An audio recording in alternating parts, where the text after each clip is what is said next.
Alright, let's build a comb filter in LabVIEW, and this comb filter will be driven by an impulse function, and I will also show you how to set up the audio around that so we can actually listen to the impulse response.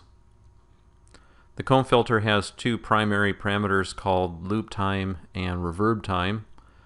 Loop time is typically less than 1 second, and it's just more convenient to specify that in terms of milliseconds.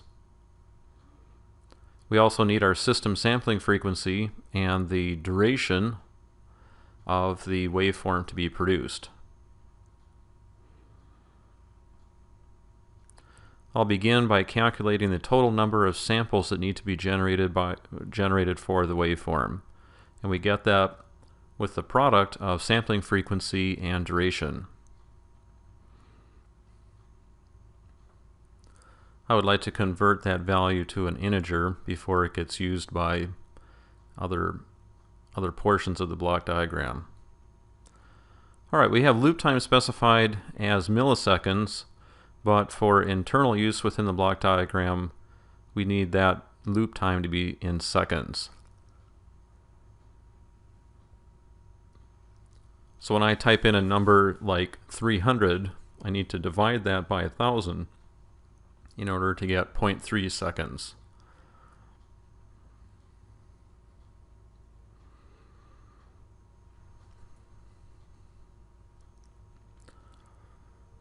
I'll use a math script node to generate the coefficients for the digital filter. The math script node will accept the loop time, tau, and the reverb time, which we normally see written as t sub 60.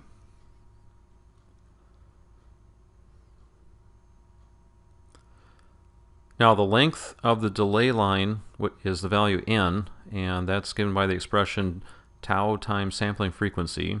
So that's our loop time times the number of samples per second.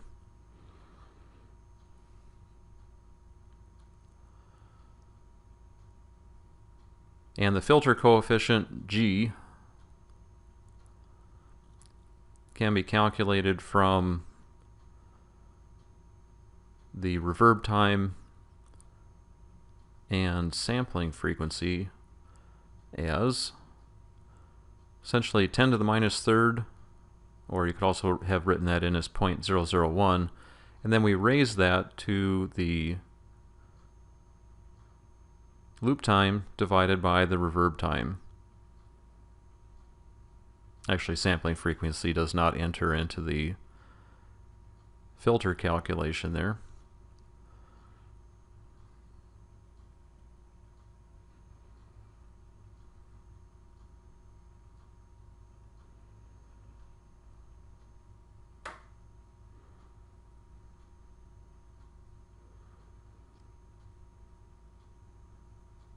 On the outputs of the math script node, we need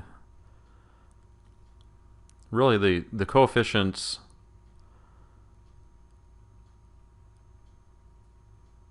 A and B ultimately, but it's also nice to generate the calculated values of n, that is our delay line length, and the filter coefficient g. So I like to have those available in case you wish to see the actual values before they go into the calculation for the filter coefficients.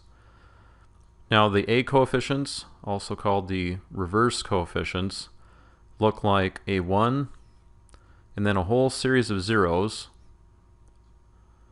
and minus 1 zeros to be specific, and then a final coefficient of minus g. The B coefficients, we simply have one of those.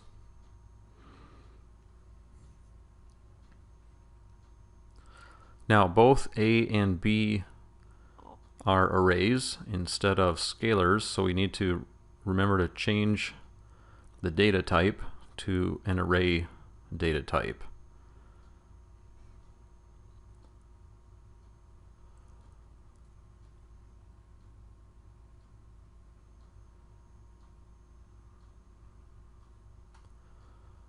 Look under signal processing and then filters and then advanced IIR. And we have the coefficients attached like that. And at that point, the filter really is ready to go. We also have an impulse source available.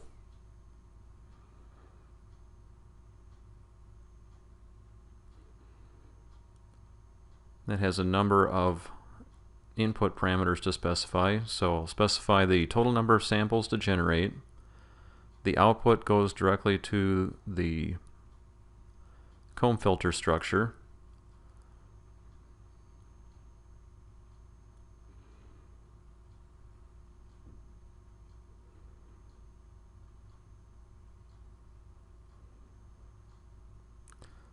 And let's take a look at the output that's being generated by the filter.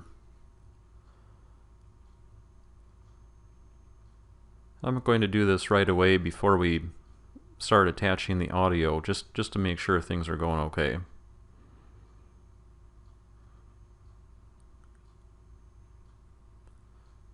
So let's get some specific values for our front panel controls here.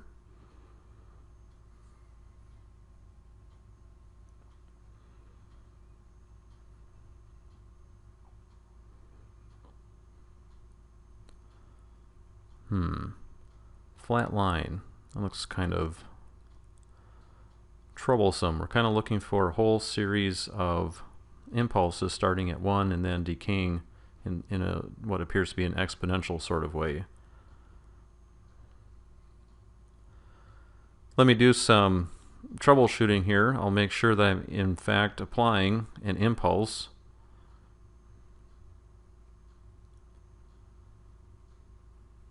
That's difficult to see on the plot whether or not there's anything at the front. We have some other parameters here to consider.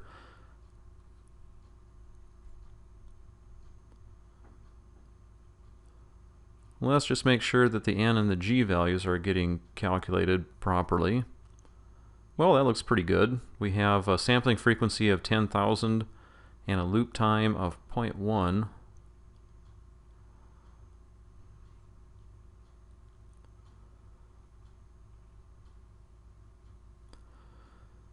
Well, I spent a little time offline looking at this and just having some troubles getting my time axis to display properly on the basic waveform display. You know, I could have done this with the standard waveform display, but I'd be using triple display later on anyhow. What I'm doing now is converting my signal to the waveform data type, which embeds the timing information into the data type itself. And it's the timing information that was not being displayed the way we needed it to on the graphs. Let's give this a try one more time with the values that we were looking at.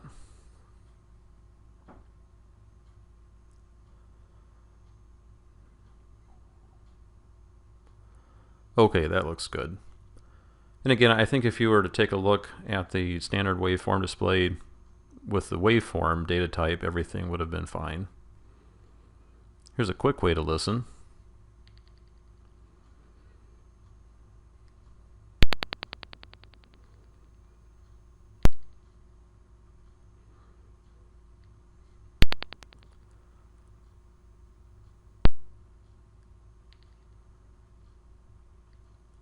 Now that little click at the end has to do with the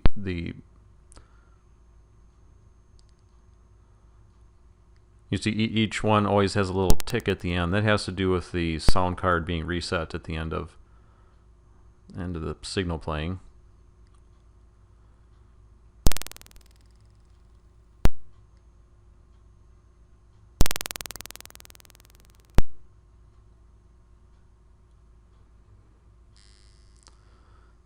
Now for really short loop times, it stops sounding like distinct impulses, but actually starts sounding like a pitch.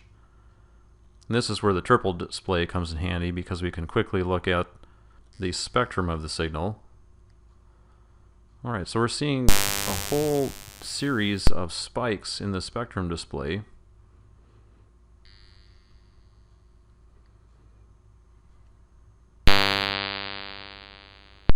Let's make it even shorter. So our ear hears the impulses so fast that we actually perceive distinct pitches at this point. And when we look at the spectrum plot, we do in fact see what we would call distinct spectral components showing up at integer multiples of a fundamental frequency. So they fuse together into a single pitch.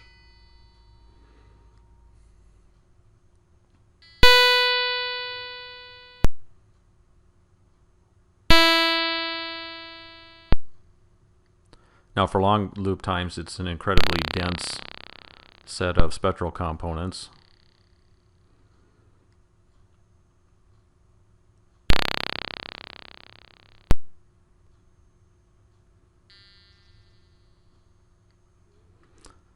So all of those spectral lines in the frequency domain gives it the name comb filter. Kind of looks like a comb.